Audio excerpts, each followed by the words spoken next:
Recently मैंने Netflix पर fear street नामक एक फिल्म की ट्रायोलॉजी देखी जो मुझे बहुत पसंद आई। इसी मूवी के स्टोरी प्लॉट में 1994, 1978 और 1666 की कहानी बताई गई है। और जैसा कि मैंने बताया, ये मूवीज 3 पार्ट्स में है। तो इस वीडियो में हम इस ट्रायोलॉजी की फर्स्ट मूवी फियर स्ट्रीट 1994 की कहानी देखेंगे। और इसी हफ्ते इस मूवी के अगले पार्ट्स को भी मैं एक्सप्लेन करूंगा, तो इसी वजह से चैनल को सब्सक्राइब करें जिससे ये वीडियोस आपसे मिस ना हो।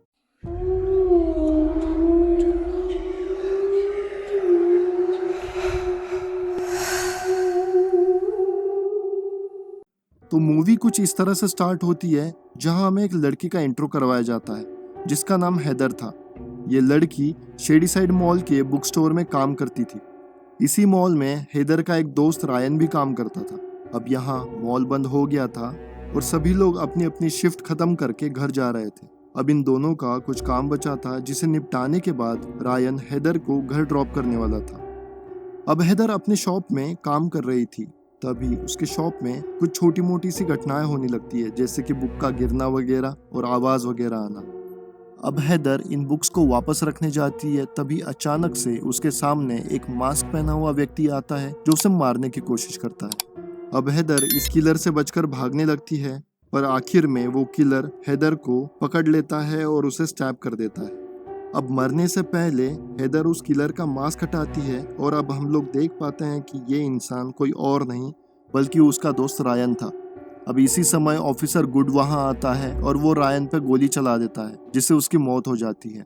अब आगे मूवी का इंट्रो आता है और इसे ध्यान से देखने पर हम समझ पाते हैं कि उस दिन रायन ने टोटल 8 लोगों को मार दिया था। अब यहाँ हम ये भी समझ पाते हैं कि इस शहर का नाम शेडी साइड है और इस शहर में ये पहली घटना ना होकर ऐसी घटनाएं हमेशा ही होती रहती है, जहाँ के लोगों का मानना है कि शेडी साइड एक शापित जगह है और इस शहर पर सारा फियर नाम की एक विच का श्राप है जिसे 1666 में विच ट्रायल्स के दौरान हैंग किया गया था। और इसी वजह से शहर में ज्यादा डेवलपमेंट नहीं हो पाया, जबकि इसके पड़ोस में सनीवेल नामक शहर था जो इस शहर के कंपैरिजन में बहुत ज्यादा डेवलप था। अब आगे मूवी के स्टार्ट में हमें डीना नाम की एक लड़की से इंट्रोड्यूस करवाया जाता है। अब यहाँ हम जान पाते हैं कि डीना का रिसेंटली ब्रेकअप हुआ था और उसकी गर्लफ्रेंड का नाम सैम था। वही आगे हम उसके भाई को देख पाते हैं जिसका नाम जॉश था।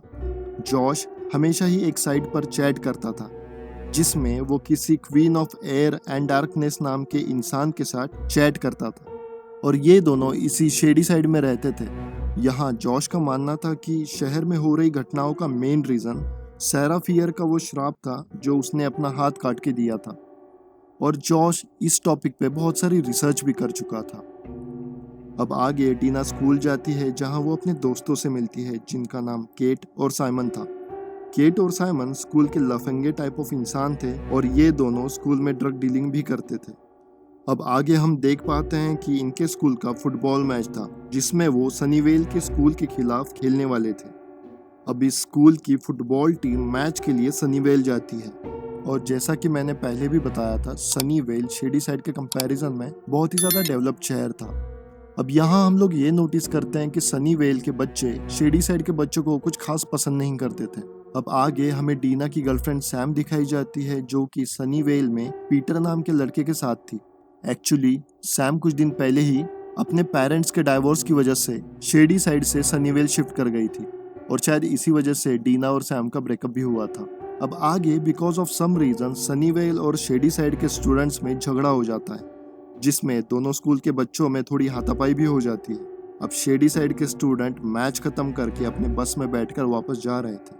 अब बस में बैठी डीना नोटिस करती हैं कि कोई कार उनकी बस का पीछा कर रही थी।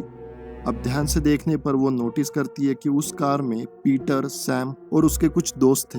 अब ये लोग बस पर बॉटल्स फेंकने लगते हैं। अब डीना और केट गुस्से में आकर उन लोगों पर कूलर फेंक देती है और इस वजह से इनकी कार का एक्सीडेंट हो जाता है। अब यहाँ एक स्ट्रेंज चीज होती है, पता नहीं कैसे पर डीना के नाक से खून निकलने लग गया था। अब एक्सीडेंट की वजह से बस रुक जाती है और सब लोग उनको देखने जाते हैं। अब हमें पता चलता है कि इस एक्सीडेंट में कोई खास चोट नहीं आई थी, लेकिन सैम के नाक से खून बहने लगता है। अब यहाँ अचानक से सैम को विच का विजन आने लगता है जिसमें वो किसी लड़की को देखती है अब उसी समय डीना वहां आती है, जो कि अपनी इस हरकत के लिए बहुत ज्यादा शर्मिंदा थी। तब पीटर वहां आकर डीना को धमकाने लगता है, लेकिन उसी समय ऑफिसर गुड वहां आ जाता है। लेकिन इस इंसिडेंट के बारे में कोई भी पुलिस को कुछ नहीं बताता।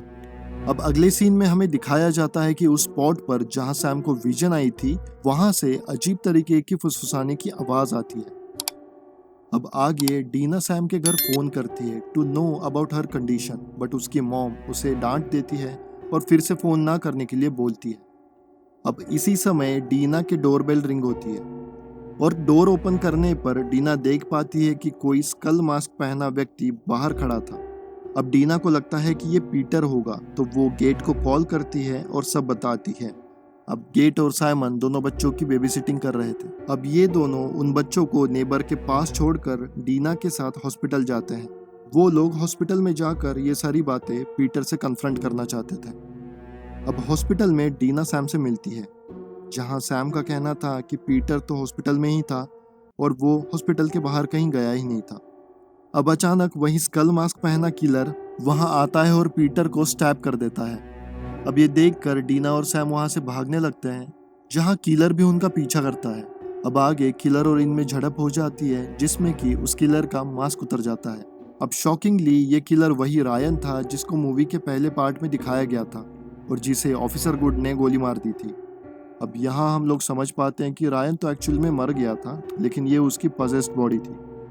अब सैम, डीना, केट और जॉश एक एम्बुलेंस लेकर वहां से भाग निकलते हैं, लेकिन अब तक ये लोग समझ गए थे कि वो मास किलर उनको मारकर ही दम लेगा।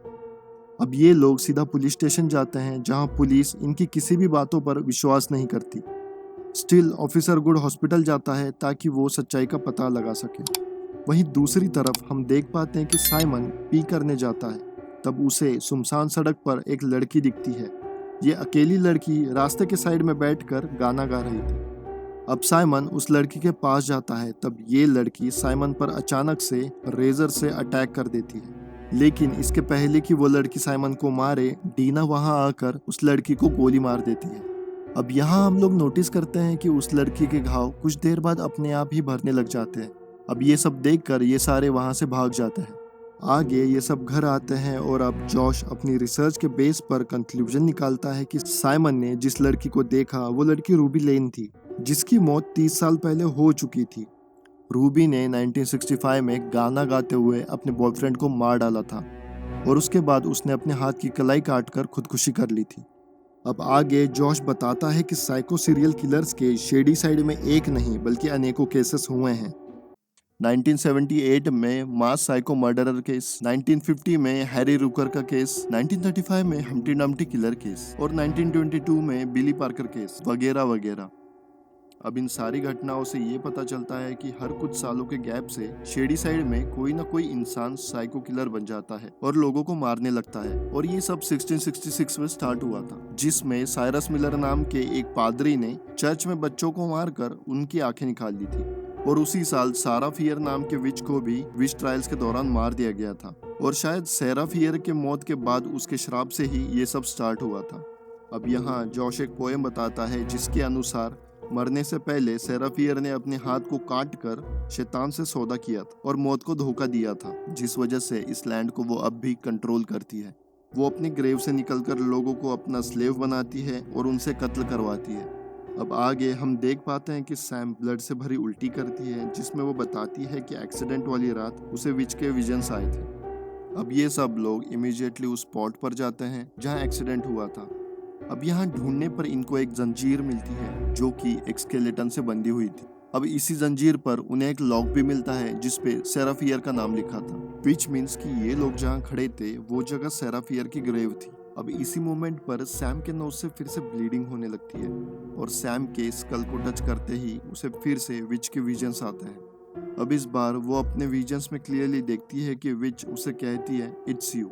अब ये लोग इस ग्रेव को फिर से मिट्टी से ढकने की कोशिश करते हैं। इन सबको लग रहा था कि इन्होंने इस विच के ग्रेव को डिस्टर्ब किया था और इसी वजह से वो विच उनके पीछे पड़ी थी। अब ये लोग उस ग्रेव को ढकने लगते हैं ताकि वो विच शांत हो जाए, लेकिन इसके बावजूद वहाँ एक मास किलर आता है जो सैम पर अटैक करता है। अब ये सब लोग एम्बुलेंस के थ्रू यहाँ से भाग निकलते हैं। अब यहाँ जॉश एक थ्योरी बताता है जिसके अनुसार ये सारे किलर्स सैम के ब्लड को ट्रेस करते हैं और जिस भी व्यक्ति पर उसका खून लगा हो वो उसे मारते हैं। एक्चुअली एक्सीडेंट वाले दिन सैम का खून डीना के शूज पर और साइमन की टी शर्ट पर लग गया था और इसी वजह से वो किलर उन्हें मारने उनके घर भी पहुंच गए थे। अब ये लोग डिसाइड करते हैं कि वो सैम को उन किलर्स को अट्रैक्ट करने के लिए यूज करेंगे जिससे उन किलर्स को मारा जा सके, नहीं तो वो किलर्स इन्हें मार देंगे। और वहां जाकर सबसे पहले अपने कपड़े चेंज करते हैं जिस पर कि सैम का खून ना हो। अब ये सब लोग किलर्स के लिए एक ट्रैप सेट करते हैं जहां वो लोग पेंट में खून मिलाकर उससे एक लंबा मार्क बनाते हैं जो सीधा बाथरूम तक जा रहा था। अब इस खून को सूंघते हुए किलर्स वहां आते हैं और जैसा कि प्लान किया गया था ये किलर्स उन खून को सूंघते हुए बाथरूम में चले जाते हैं जहां सैम उन्हें फंसा देती है। अब ये लोग वहां आग लगाकर एक्सप्लोजन करके उनके चिथड़े उड़ा देते हैं। अब ये लोग उस बाथरूम में जाकर खुश हो रहे होते हैं लेकिन उनकी खुशी फिर से घबराहट में बदल जाती है जब ये किलर्स फिर से रीजनरेट होने लगते हैं। अब फ्रस्ट्रेट हो चुकी केट बोलती है कि ये सब सैम की वजह से हो रहा था और सैम को किलर्स के हवाले करने के अलावा इनके पास कोई ऑप्शन नहीं है। अब इस बात पर डीना मना करती है और वो किसी भी हाल में सैम को बचाना चाहती थी। अब वहीं सैम इन सब चीज़ों के लिए खुद को रिस्पॉन्सिबल मानती है और खुद को सेक्रीफाइस करने के लिए निकल पड़ती है। ये सब चल ही रहा होता है तब जॉश अपने रिसर्च के आर्टिकल्स देखने लगता है और उसमें उसको एक आर्टिकल मिलता है जिसके अनुसार ऐसी ही घटना 1978 में हुई थी जिसमें सी बर्मन नाम की एक लड़की सरवाइव कर गई थी। अब यहाँ हम रियलाइज कर पाते हैं कि इस विच के श्राप से बचने का कोई ना कोई तरीका तो था। अब ये लोग सैम को खुद को सेक्रीफाइस करने से बचाते हैं और उसे एक रूम में खींचकर रूम अंदर से बंद कर देते हैं। यहाँ अब ये लोग फोन बुक की मदद से सी बर्मन का नंबर ढूंढने की कोशिश करते हैं। वहीं बाहर किलर दरवाजा तोड़ रहा था।